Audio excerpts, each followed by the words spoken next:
Hello everyone, నేను మీ కోనసీమ అమ్మాయి Satyagowri.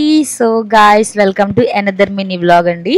So ఏంటి, మా బుజ్జితల్లి వచ్చేసింది, దట్టు బోల్డ్ హెడ్ అనుకుంటున్నారా? సో ఏంటి అంటే అన్నవరం వెళ్ళామండి. సో అన్నవరంలో మా బుజ్జితల్లి యశస్వినికి పుట్టు వెంట్రుకలు అనేది తీయించేసామన్నమాట. సో అన్నవరం శ్రీ సత్యనారాయణ స్వామికి బుజ్జితల్లి హెయిర్ అనేది ఇచ్చేసాము. సో నెక్స్ట్ డే ఏంటి అంటే మన బుజ్జితల్లికి బోడి ఉండ్రాళ్ళు అనేది పోస్తున్నాం అనమాట. సో ఇది ఎప్పుడు అంటే చిన్నపిల్లలకి ఫస్ట్ హెయిర్ దేవుడికి ఇచ్చిన తర్వాత ఉంటుంది కదా బోడిగుండు. సో దాని మీద పోసే ఉండ్రాళ్ళని బోడి ఉండ్రాళ్ళు అంటారనమాట.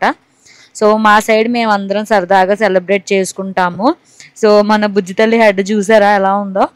సో చాలా క్యూట్గా ఉంది కదా. సో మేమేమనుకున్నాము అంటే విత్ హెయిర్ బాగుంది, వితౌట్ హెయిర్ ఎలా ఉంటుంది అని.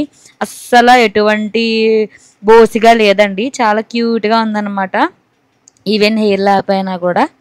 సో ఇదేంటి అంటే ఈరోజు మినీ వ్లాగ్లో ప్రిపరేషన్స్ అన్నమాట. సో బోడి ఉండ్రాళ్ళు ఈవెంట్కి మన బుజ్జితల్లిని ఎలా ప్రిపేర్ చేసాం, మేమందరం ఎలా ఉన్నామని చెప్పేసి.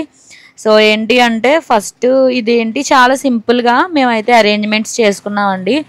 సో ఏంటి అంటే పువ్వులు, చిల్లర డబ్బులు అండ్ అలాగే ఉండ్రాళ్ళు చేసి ఉంచుకోవాలన్నమాట. చిన్న చిన్న ఉండ్రాళ్ళు, మన బుజ్జి సైజులో ఉన్న ఉండ్రాళ్ళు చేసుకొని ఉంచుకోవాలి. సో వాటిని ఏంటి అంటే జల్లెడ పెట్టి మనం వేస్తామన్నమాట. హెడ్ మీద పడేలా జల్లెడ తిరగేసి పెట్టి వేస్తామన్నమాట. సో దీన్ని బోడి ఉండ్రాళ్ళు ప్రాసెస్ అని చెప్పేసి అంటారు. సో ప్రిపరేషన్స్ అయితే స్టార్ట్ చేసేసాము. యశస్విని కూడా బాగానే కూర్చుంది, ఏడుస్తుందేమో అనుకున్నాము. గైస్, ఈ చైర్ వచ్చేసి నా చిన్నప్పుడు చైర్ అనమాట. ఫస్ట్ మా అన్నయ్య చిన్నప్పుడు మా అన్నయ్య కొన్నారు, ఆ తర్వాత నాకు అండ్ అలాగే ఇప్పుడు యశస్విని అయితే యూజ్ చేస్తుంది. సో మా యశస్విని బుజ్జితల్లి ఎంత క్యూట్గా ఉందో కామెంట్ సెక్షన్లో కామెంట్ చేయండి.